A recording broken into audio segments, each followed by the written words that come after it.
తెలంగాణలో విద్యా విధానంపై సీఎం రేవంత్ అధికారులతో సమీక్ష నిర్వహించారు. విద్యా విధానంలో సమూల మార్పులు ప్రక్షాళన చేయాలని మా ప్రభుత్వం నిర్ణయించిందని అన్నారు. నూతన పాలసీ వల్ల విద్యా విధానంలో మార్పులతో పాటు పేదరిక నిర్మూలన జరగాలని, గతంలో తెలంగాణ విద్యలో ఉస్మానియా, కాకతీయ యూనివర్సిటీలు కీలక పాత్ర పోషించాయని సీఎం అన్నారు. ఓపెన్ మార్కెట్ కారణంగా అంతర్జాతీయ స్థాయికి మన విద్యా విధానం సరితూగడం లేదన్నారు. ప్రతి సంవత్సరం 1,10,000 మంది ఇంజనీరింగ్ విద్యార్థులు ఉత్తీర్ణులవుతున్నా వారిలో 15% మందికి మాత్రమే ఉద్యోగాలు వస్తున్నాయని అన్నారు. పరేడ్ గ్రౌండ్ లో బీజేపీ నిర్వహించేది కేవలం రాజకీయ కార్యక్రమం అని పీసీసీ చీఫ్ మహేష్ కుమార్ గౌడ్ ఆరోపించారు.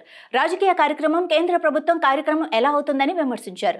విలీనం, విమోచనం గురించి మాట్లాడే హక్కు బీజేపీకి ఎక్కడదని ప్రశ్నించారు.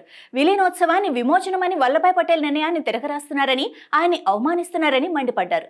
బీజేపీ వాళ్లు రాజకీయ ఉనికిని కాపాడుకోవడానికి విమోచన దినం చేస్తున్నారని ఎద్దేవా చేశారు. పెహల్గాం ఘటన మోడీ, అమిత్ షా ఫెయిల్యూర్ కి నిదర్శనమన్నారు.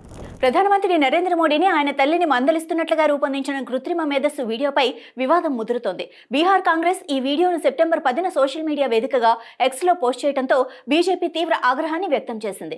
ఈ వ్యవహారంపై విచారణ చేపట్టిన పాట్నా హైకోర్టు కాంగ్రెస్ పార్టీకి ఇది సరికాని ప్రవర్తనగా అభిప్రాయపడింది. ప్రజానాయకులే వ్యక్తిగత జీవితాలను, కుటుంబాన్ని రాజకీయ లాభాల కోసం వాడుకోవడం అస్వీకారనీయమంటూ వ్యాఖ్యానించింది. సోషల్ మీడియాలో మార్ఫింగ్ పోస్టులపై వైసీపీ నేతలకు ఏపీ మంత్రి సవిత వార్నింగ్ ఇచ్చారు. వైసీపీ నేతలు తన పేరుతో మార్ఫింగ్ పెట్టి సోషల్ మీడియాలో దుష్ప్రచారం చేస్తున్నారని మంత్రి సవిత ఫైర్ అయ్యారు. వైసీపీ నేతల చీప్ ట్రిక్స్ ను చూస్తూ ఊరుకునే ప్రసక్తి లేదని, నాపై సోషల్ మీడియాలో పెట్టిన పోస్టులపై పోలీసులకు ఫిర్యాదు చేస్తా అన్నారు. వైసీపీ నేతలు చీప్ గా వ్యవహరించడాన్ని ఆపాలని, పీపీపీ విధానంలో మెడికల్ కాలేజీలు ప్రభుత్వం నిర్మిస్తుంటే ప్రైవేటు పరమంటూ దుష్ప్రచారం చేస్తున్నారని, మెడికల్ కళాశాలపై చర్చించేందుకు మేము సిద్ధంగా ఉన్నామని తెలిపారు.